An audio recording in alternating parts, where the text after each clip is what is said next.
dia panas demam sampai 38.7. Masam. Apa? Jaga bumi sat. Sebenarnya sebelum dia apa sakit, dah sudah sakit. Cuma saya tak ada post apa. Faham? I makan banyak Panado.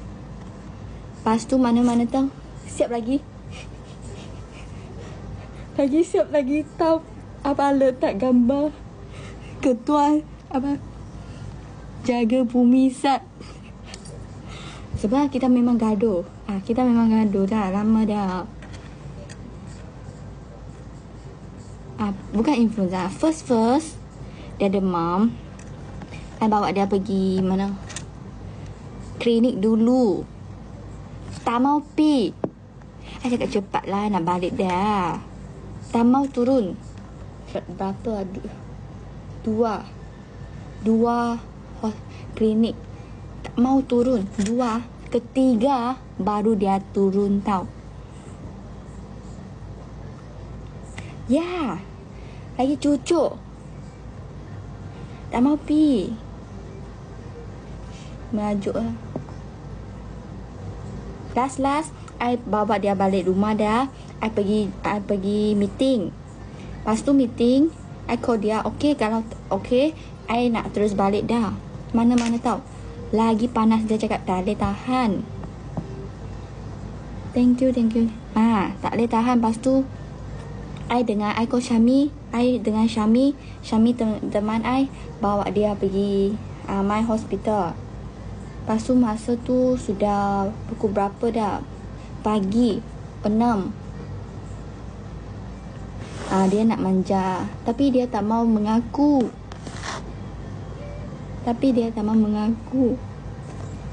I bawa dia pergi phone I. Lepas tu I cakap, kenapa tak mau text I? Masa you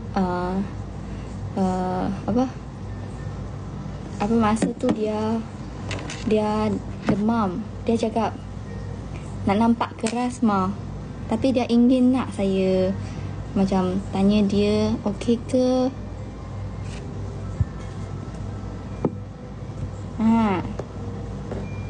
Lepas tu I tengok kita lama dah. 2 minggu dah. Dah ada 2 minggu dah. Lelaki memang macam tu. Wah. Masam.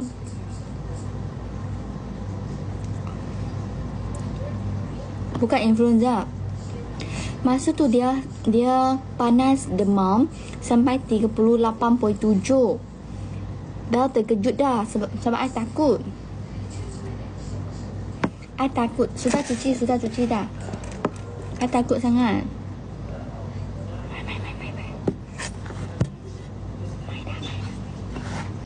Girlfriend lamar turun baru